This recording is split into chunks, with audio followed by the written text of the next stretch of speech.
E aí, galerinha? Gostaram da última aula? Estão prontos para mais uma viagem? Então, vamos dar continuidade à nossa aula anterior, finalizando o nosso capítulo, viajando um pouco mais pelo mundo da geografia online. Então, peguem o material didático de vocês e me acompanhem, ok? Vamos nessa! Eu hoje estou aqui para fazer um desafio a vocês. Eu desafio a toda a sala a me acompanhar em mais uma viagem pelo nosso país, conhecendo agora outras macro-regiões. Lembram delas? Nós vimos na aula passada as grandes regiões do nosso país? Isso. Olhem só. Na aula passada nós vimos a macro-região amazônica, no norte, e vimos a macro-região nordeste. Ok? Hoje nós vamos começar com a macro-região do centro-oeste, com a nossa macro-região, onde nós iremos encontrar a presença de 3 estados: Mato Grosso, Goiás e Mato Grosso do Sul, além do Distrito Federal, a nossa Brasília. Ok? Com relação às páginas que nós iremos começar, pela página 115 e 116 do nosso livro.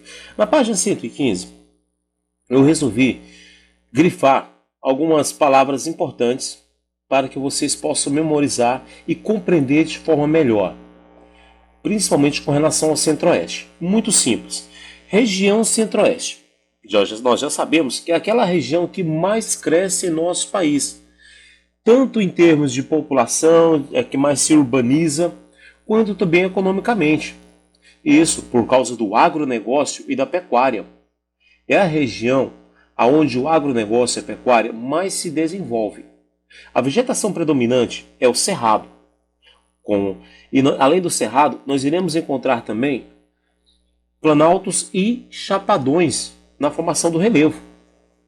Isso. A nossa agricultura aqui, ela baseia-se praticamente na agricultura moderna e mecanizada. Mas em alguns trechos também nós iremos encontrar aquela agricultura tradicional. Isso. Beleza, então. É uma região marcada por um longo período de seca. Lembrem-se bem, nós temos aqui na região centro-oeste clima tropical. Clima tropical com 2 estações, inverno e verão. Só que essas 2 estações possuem um regime trocado, ou seja, características trocadas. O meu verão vai ter cara de inverno e o meu inverno vai ter cara de verão.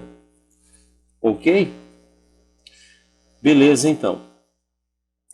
Nessa região há algo muito interessante, o Pantanal. Lá no Pantanal, nós iremos encontrar a região mais alagada do nosso país. É uma grande região de planície. Isso, uma planície alagada durante os períodos de inverno, os períodos chuvosos naquela região. O Pantanal se encontra entre os estados do Mato Grosso e Mato Grosso do Sul.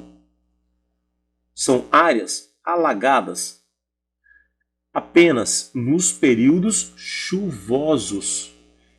É uma região muito importante para a economia do país, pois é uma região produtora de gado. Isso, a pecuária dentro dessa região, ela se desenvolve com uma facilidade muito grande. Além da pecuária, temos outras atividades também voltadas dentro do agronegócio. O norte do Mato Grosso tem uma pequena parte do trecho que eu achei interessante do nosso texto, eu resolvi trazer para vocês. Essa área da região centro-oeste é predominantemente formada pela presença de porções meridionais da floresta amazônica. Trata-se de uma região que vem sofrendo intensa devastação pelo avanço do agronegócio. E mesmo não apresentando solos muito férteis, hoje é considerada uma das principais fronteiras agrícolas do país. Isso se deve à irrigação. Olhem bem o que acontece nessa região. Região norte do Mato Grosso ainda é considerada a região amazônica. Nós iremos encontrar aí ainda floresta amazônica nessa região. É o início aí do arco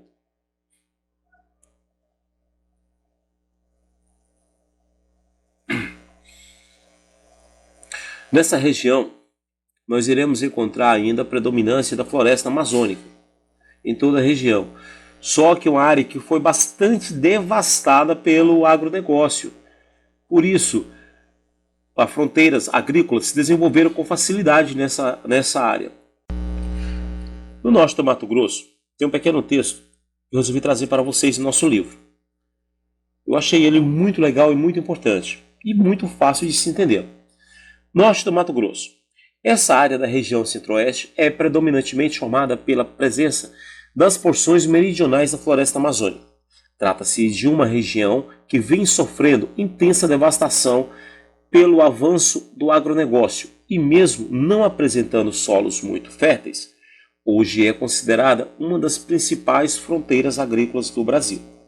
Ou seja, o norte do Mato Grosso nós iremos encontrar floresta amazônica ainda, só que uma região que vem sendo devastada pela expansão do agronegócio. As fronteiras agrícolas que nós iremos encontrar nessa região, elas são beneficiadas pela irrigação. Então é uma área que se desenvolve bastante, só que o desenvolvimento nessa região também está levando à devastação de uma grande parte da nossa floresta. Olhem só, na macro-região sudeste nós iremos encontrar alguns dos estados mais importantes do nosso país: São Paulo, Rio de Janeiro, Espírito Santo e Minas Gerais. Nós iremos encontrar duas grandes cidades e de suma importância para nós, São Paulo e Rio de Janeiro. Essa região ela é muito importante porque é a mais urbanizada, a maior parte da nossa população se concentra nessa região. Isso também se deve ao processo de industrialização que se desenvolveu principalmente nessa região, na Grande São Paulo. Se deve também a grandes portos que nós iremos encontrar, portos voltados para o escoamento da produção. Isso atraiu de forma considerável grande parte da população brasileira para essas áreas. Possui polos industriais voltados às mais diversas áreas, como petroquímica, automotiva, aeroespacial, telecomunicação, dentre várias outras. Ou seja, é uma grande formadora de mão de obra, tanto técnica quanto universitária. Então nós iremos encontrar nessa região o maior tecnopolo brasileiro. Esse tecnopolo é uma área voltada para o desenvolvimento de tecnologia, principalmente dentro de São Paulo, na região de São José dos Campos, São Carlos, Campinas, dentre várias outras, inclusive no próprio ABC. Ok? Eu destaquei também com relação à importância dessa macro-região para nós. É grande produtora agrícola, isso mesmo. A agricultura que se desenvolve nessa macro-região é uma agricultura moderna, facilitada pelo agronegócio que se desenvolveu bastante nessa região. A industrialização das cidades chegou também ao campo, principalmente na Grande São Paulo e em Minas Gerais, desenvolvendo o agronegócio em toda a região. Então, a macro-região sudeste, hoje, economicamente, é a mais importante para nós e a que mais se desenvolve. Analisem agora o texto que eu resolvi destacar para vocês do nosso livro. A região sul do Brasil é associada principalmente às suas condições climáticas, pois se localiza quase interiormente ao sul do Trópico de Capricórnio, sendo uma região de clima subtropical, e é composta apenas de 3 estados: Paraná, Santa Catarina e Rio Grande do Sul. Ou seja, clima predominante subtropical. Clima predominante subtropical. Quais são os estados que fazem parte da região sul?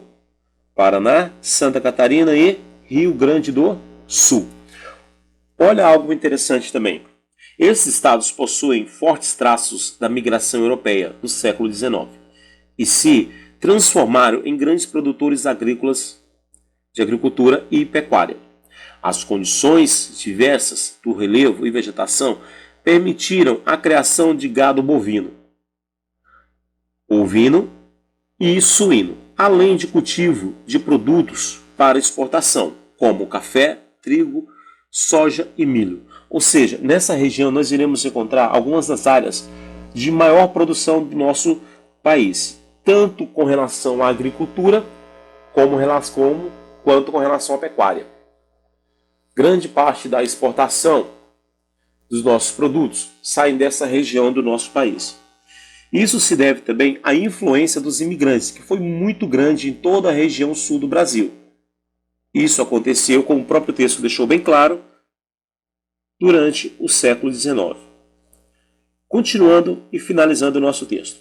O processo de ocupação da região sul do Brasil ocorreu a partir da imigração dos europeus, apresentando originalmente uma distribuição mais justa das terras, já que estas despertavam poucos interesses aos tradicionais latifundiários brasileiros, sobretudo por conta do clima mais frio.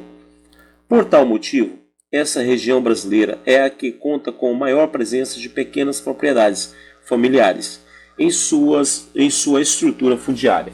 Ou seja, grande parte dos grandes agricultores brasileiros, grandes produtores brasileiros, nunca se interessaram tanto pela região sul do Brasil, por causa das extensões de suas terras. São regiões de terras pequenas. Então esses grandes latifundiários resolveram não se interessar.